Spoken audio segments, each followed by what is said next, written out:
आप लोगों ने कुंभ मेले में आईटी बाबा को बहुत सुना होगा, देखा होगा। आईटी बाबा,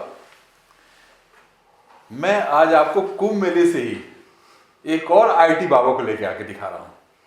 ये आईटी बाबा उन आईटी बाबा से कुछ अलग हैं, लेकिन ये केवल आईटी नहीं है, इन्होंने आईएम से एमबीए भी किया है। और इतना ही नहीं, ये पिछले 25 वर्षों से अमेरिका में रहते हैं और बहुत बड़े बड़े पद पर रहे हैं।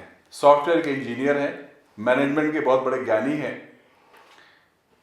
लेकिन महाकुंभ में आकर ये पिछले 20 दिनों से प्रयागराज में टिके हुए हैं और इन्होंने 10 से ज्यादा बार वहां पे डुबकी लगाई है। यद्यपि मैं इनको जानता तो था बहुत पहले, अमेरिका में इनसे एक बार न्यू जर्सी में मिला था। इनका जो मकान है वो हवेली की तरह मकान है, 3-4 एकड़ में इनका मकान है। तो मैं वहां इनसे एक बार मिला था, लेकिन मैं भूल गया था। मैं इनको याद करता था एक बहुत बड़े सॉफ्टवेयर इंजीनियर, एक बहुत बड़ी कंपनी के वाइस प्रेसिडेंट। लेकिन कुंभ में जो इनका मैंने रूप देखा, मुझे लगा कि आईटी बाबा जब इतने पॉपुलर हो सकते हैं तो इन आईटी बाबा को अभी इंटरव्यू लेके देखा जाए, पब्लिक इनके बारे में क्या कहती है। और मैं आपसे ये अनुरोध करता हूं कि इन आईटी बाबा को आप लोग फॉलो करना, शेयर करना, क्योंकि ये आईटी बाबा भारतीय संस्कृति के प्रचार प्रसार के लिए बड़े स्वच्छ मन से आए हैं। न कोई ये नशा करते हैं, न इनका कोई ऐसा अवगुण है जिसके बारे में कोई कुछ उल्टा कह सके। तो आइए मैं आपको इंट्रोड्यूस करता हूं इंजीनियर हरीश मिश्रा जी से। मिश्रा जी, अब जैसा आपने सुना कि आईटी बाबा इतने पॉपुलर हुए कुंभ मेले में, और आप भी कुंभ मेले में मुझे मिल गए। मैं आपको इसीलिए केवल लाया हूं कि आम जन को, हम भारतीयों को और पूरे विश्व में रहने वाले लोगों के समक्ष हम एक और ऐसे आईटी बाबा को लेकर आए, क्योंकि आईटी एक ऐसी संस्था है जिसको सब कुछ जानते हैं, सब लोग जानते हैं विश्व में, और बड़ा सम्मान से देखते हैं।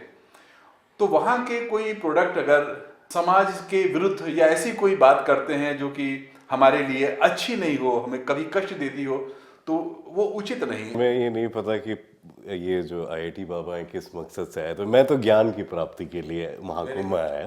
प्रकट रूप में ज्ञान यहाँ पे तो सरस्वती बह रही है। बड़े बड़े ज्ञानी लोगों के आश्रम, उन्होंने अपने टेंट सेटअप किए हुए हैं, सत्संग हो रहे हैं, कथाएं हो रही हैं, कथावाचक बड़े उस तरह की चीज़ें हो रही। तो वो मेरा इंटरेस्ट उसमें ज़्यादा था कि ये तो मौका 12 साल पे कुंभ होता है और ये तो महाकुंभ है। तो मेरा इंटरेस्ट सीखने के लिए था और देखने के लिए था कि किस तरह से भारत की डिफरेंट फिलॉसफीज़, और ख़ासतौर पे हिंदू फिलॉसफीज़ की ये डिफरेंट अखाड़े, ये डिफरेंट पद्धतियाँ, इनमें क्या अलग है, क्या विशेषताएं हैं। तो ये सब मेरे ज्ञान लेने का उद्देश्य ज़्यादा था एक तरह से कह सकते हैं। तो पता नहीं ये पिछले, और मेरा ये सौभाग्य है क्योंकि मैं थोड़ा व्यस्त था और बहुत बड़ा चांस था कि मैं ये पूरा मिस कर जाता, क्योंकि मेरा एक क्लाइंट एक प्रोजेक्ट में फंसा हुआ था जो कि मार्च तक मुझे ऐसा ना मौका मिलता कि हिंदुस्तान हो। तो ये भी मैं कृपा ही समझ सकता हूँ, कुछ प्रारब्ध का कहानी है कि हमें ये सौभाग्य मिला कि हम महाकुंभ में संगम पे जो है डुबकी मार पाए हैं। तो ये हमारी। तो हरी जी, आपका क्या प्लान है, भविष्य में क्या करना चाहते हैं आप अब? देखिए, जिस फील्ड में मैं हूँ, टेक्नोलॉजी कंसल्टिंग, उसमें हमारे भारतीय मूल के लोग तो वैसे भी दुनिया भर में इस चीज़ में काफ़ी आगे हैं। मैं अपने इंडस्ट्री में यही सब जो कर रहा हूँ उसको आगे बढ़ाऊँगा, वो काम तो रखूँगा।